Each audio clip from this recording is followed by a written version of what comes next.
दोस्तों, आज की कहानी का शीर्षक है वृद्धाश्रम। गांव के किनारे बने एक शांत से वृद्धाश्रम में दिन ढलने का समय था। सूरज की हल्की किरणें खिड़कियों से भीतर आकर कमरों को सुनहरी आभा दे रही थी।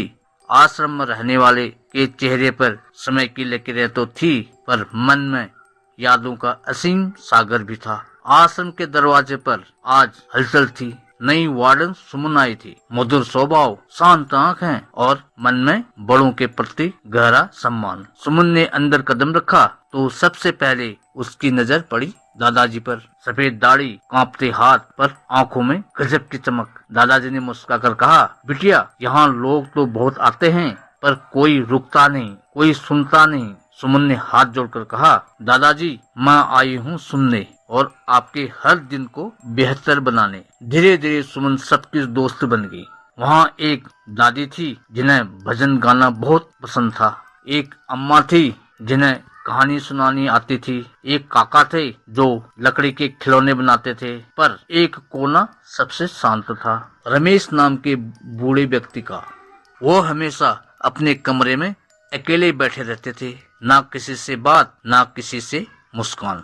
सुमन ने कई दिनों तक देखा, फिर एक दिन उनके पास जाकर बैठ गई और धीरे से पूछा, काका, आपकी आंखों में इतनी उदासी क्यों है? पहले तो रमेश चुप रहे, फिर आंखें भर आई और बोले, मेरे बेटे ने कहा, अब मेरे पास तुम्हारे लिए जगह नहीं है। जहाँ मन लगे वहीं रुक जाओ। बस तभी से मैं यहाँ हूँ। उनकी बातें सुनकर सुमन की आंखें भी नम हो गई, लेकिन उसने तय किया, रमेश काका के जीवन में फिर रोशनी लाएगी। कुछ ही दिनों में उसने आश्रम में परिवार दिवस मनाने का आयोजन किया।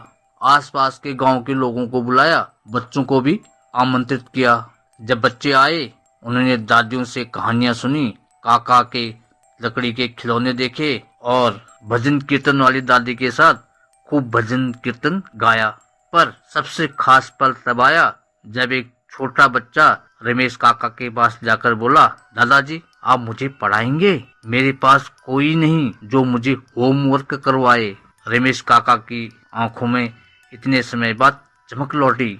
उन्होंने बच्चे को गोद में उठाया और पहली बार मुस्कुराए। अब रोज शाम को बच्चे आते और कोई गिनती सीखता, कोई कविता, और रमेश काका फिर से एक शिक्षक की तरह खिल उठते। आश्रम में अब हंसी गूंजती थी। सब एक परिवार जैसे हो गए थे। एक दिन सुमन बोली, काका, अब आप अकेले नहीं हैं, पूरा आश्रम आपका परिवार है। काका भावुक होकर बोले, बिटिया, यहाँ मैंने उम्र नहीं, अपना घर पाया है। और सच में उस दिन वृद्धाश्रम एक घर जैसा लग रहा था, जहाँ खून का रिश्ता नहीं, दिलों का रिश्ता था, जहाँ बुजुर्ग बोझ नहीं, आशीर्वाद होते हैं। दोस्तों, इस कहानी का संदेश, बुजुर्ग बोझ नहीं, आशीर्वाद होते हैं। दोस्तों, कहानी अच्छी लगी तो एक छोटा सा प्यारा सा कमेंट कर देना। हो सकता है वीडियो को शेयर कर देना। ऐसी मार्मिक कहानी देखने के लिए आपका अपना मनमोहक कहानी को सब्सक्राइब करना ना भूलें।